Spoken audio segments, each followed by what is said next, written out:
Hello everyone, this is Needu Yadav and welcome back to your YouTube channel Learner's Praise.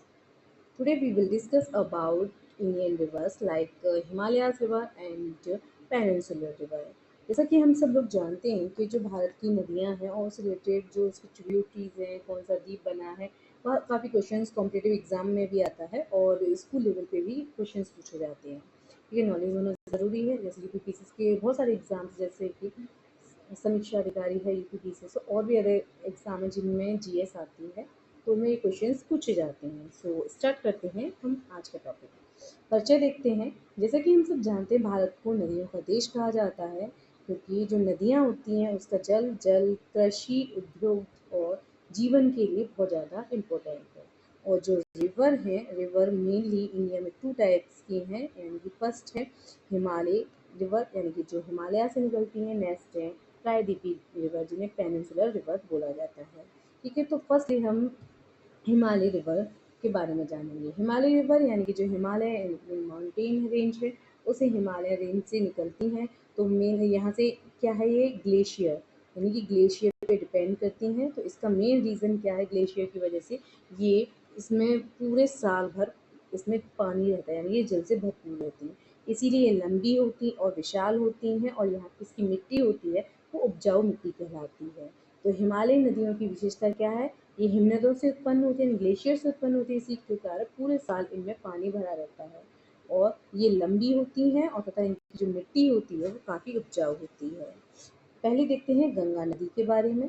Ganga नदी का अगर उद्गम यानी कि कहाँ से ये निकली है, वो गंगोत्री हिमनद यानी ग्लेशियर से निकली है और देवप्रयाग में अलकनंदा से मिलकर गंगा बनती है। बंगाल की खाड़ी में गिर जाती है, यानी कि अगर इसका देखा जाए कि ये कहाँ जाके कौन अरब सागर या बंगाल की खाड़ी में गिरती है, ऑप्शन आता है तो ये बंगाल की खाड़ी में गिरती है। और इसकी ट्रिब्यूटरीज की बात करें तो इसमें यमुना, घाघरा, गंडक, कोसी और सोन नदी आती हैं। नेक्स्ट है यमुना नदी। अगर इसके उद्गम की बात करें तो ये यमुनोत्री ग्लेशियर से निकलती है और दिल्ली आगरा से होकर बहती है, मेनली दिल्ली आगरा से होकर बहती है और प्रयागराज में गंगा से मिलती है। और इसकी ट्रिब्यूटरीज की बात करें तो इसमें चंबल, बेतवा और केन और भी नदियाँ हैं। जो इम्पोर्टेंट है उसमें चंबल, बेतवा, केन है। नेक्स्ट है ब्रह्मपुत्र नदी। ये तिब्बत से निकलती है और तिब्बत में जहाँ से निकलती है वहाँ पे तिब्बत में इसको ब्रह्मपुत्र को सांगपो के नाम से जानते हैं। इंग्लिश में है टी, सांगपो। ठीक है, तो इसमें टी साइलेंट रहती है इसलिए सांगपो के नाम से इसको जाना जाता है। और भारत में ही अरुणाचल से प्रवेश करती है, अरुणाचल जो हमारा अरुणाचल प्रदेश स्टेट है वहाँ से इसमें एंट्री करती है इंडिया में और असम में ये एक विशाल मैदान बनाती है। और इसकी अगर ट्रिब्यूटरीज की बात करें उसमें सुबनसिरी, दिबांग और लोहित। एक क्वेश्चन है, कमेंट में बताइए कि ब्रह्मपुत्र नदी पर एक ऐसा आइसलैंड है, यानी कि यहाँ पे एक आइसलैंड ब्रह्मपुत्र नदी ने एक आइसलैंड बनाया है जिस पे लोग रहते हैं और नदी में बना हुआ है, तो उसका नाम बताइएगा। ठीक है, कमेंट में। नेक्स्ट रिवर है सिंधु नदी। इसका उद्गम देखना तो मानसरोवर झील से हुआ है और ये लद्दाख से पाकिस्तान की ओर बहती है, यानी कि यहाँ से जैसे कि ये मानसरोवर से निकलती है तो इंडिया का ये मैप पड़ता है, जैसे कि इंडिया का जम्मू कश्मीर, एक सेकेंड, इंडिया का ये जम्मू कश्मीर। ठीक है, तो इस साइड में ये पाकिस्तान है, तो यहाँ से निकल के ये लद्दाख से ऐसे पाकिस्तान की ओर बहती है। इसकी ट्रिब्यूटरीज की बात करें उसमें झेलम, चिनाब, रावी, ब्यास, सतलज है।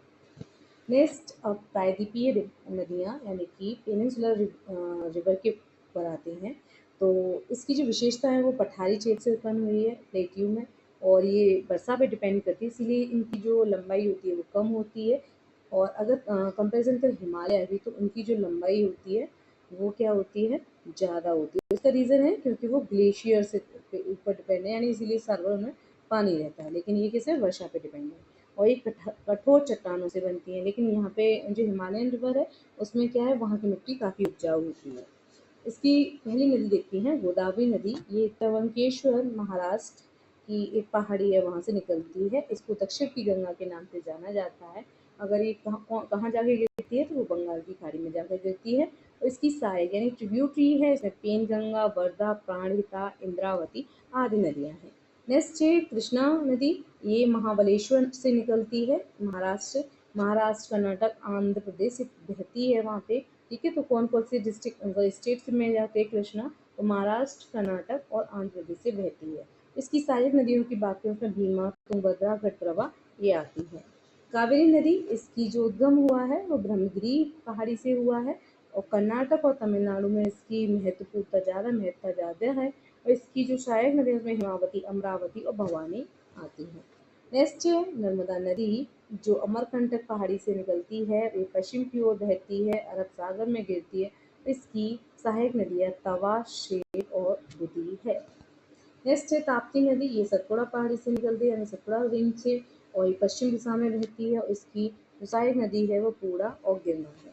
ठीक है, तो अब पे आते हैं। गंगा की सबसे बड़ी सहायक नदी है वो यमुना है। कोसी को बिहार के शोक के नाम से जाना जाता है और दो नदियां ऐसी हैं जो प्रायद्वीपीय भारत की जो पश्चिम भाग यानी अरब सागर में इस साइड में जाकर गिरती हैं, वो है नर्मदा, ताप्ती और ब्रह्मपुत्र। ब्रह्मपुत्र जो नदी है वो सबसे चौड़ी नदी है। ठीक है, तो भारत की जो नदियां हैं यानी कि भारत की नदियों को भारत की जीवन रेखा कहा जाता है। और इम्पोर्टेंट क्वेश्चंस आते हैं अब। ठीक है, अब मैथ से मैं देखते हैं इन सारे क्वेश्चंस को डिस्कस करते हैं। चलिए मैप के थ्रू जानते हैं भारत की नदियों के बारे में। जैसे हिमालय नदी है उसकी सहायक नदियों के बारे में जानेंगे। हिमालय नदियाँ कैसी होती हैं? स्थायी होती हैं क्योंकि इनका जो उद्गम हुआ है वो हिमालय के हिमनगर से हुआ। पहली है सिंधु नदी प्रणाली जिसका उद्गम हुआ है मानसरोवर तिब्बत से। इस तरह से यहाँ से ऐसे बहती है और ये बंगाल की खाड़ी में जाती है। सॉरी सॉरी एक सेकेंड,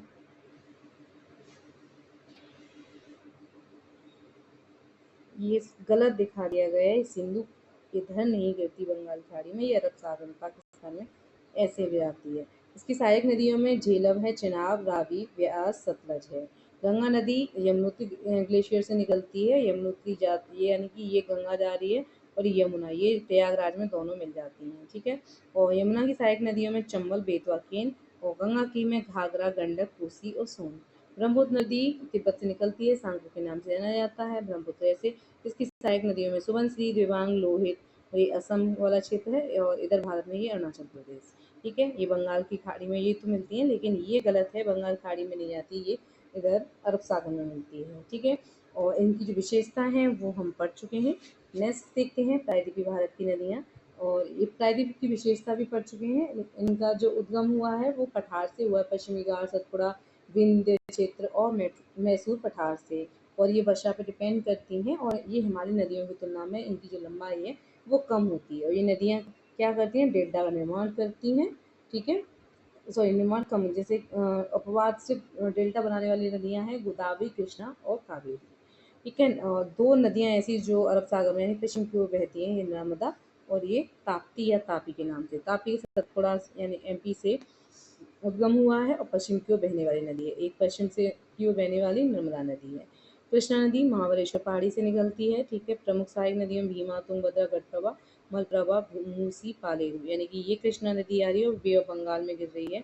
इसकी जो सहायक नदियाँ यानी कि ये ट्रिब्यूटरीज है। ऐसे ये कावेरी है, कावेरी भी इसी बंगाल की खाड़ी में गिरती है और इसकी सहायक नदियाँ ये हैं। ठीक है, अगर इनको याद करने की ट्रिक है जैसे कि नर तप्ती पश्चिम जाती है यानी कि नर्मदा और ताप्ती कहाँ जाती हैं? पश्चिम में, और गोदावरी, कृष्णा, कावेरी पूर्व में जाती हैं यानी कि ये बे ऑफ बंगाल में गिरती हैं। तो आज के लिए इतना ही काफ़ी है। ठीक है, thank you so much, bye bye.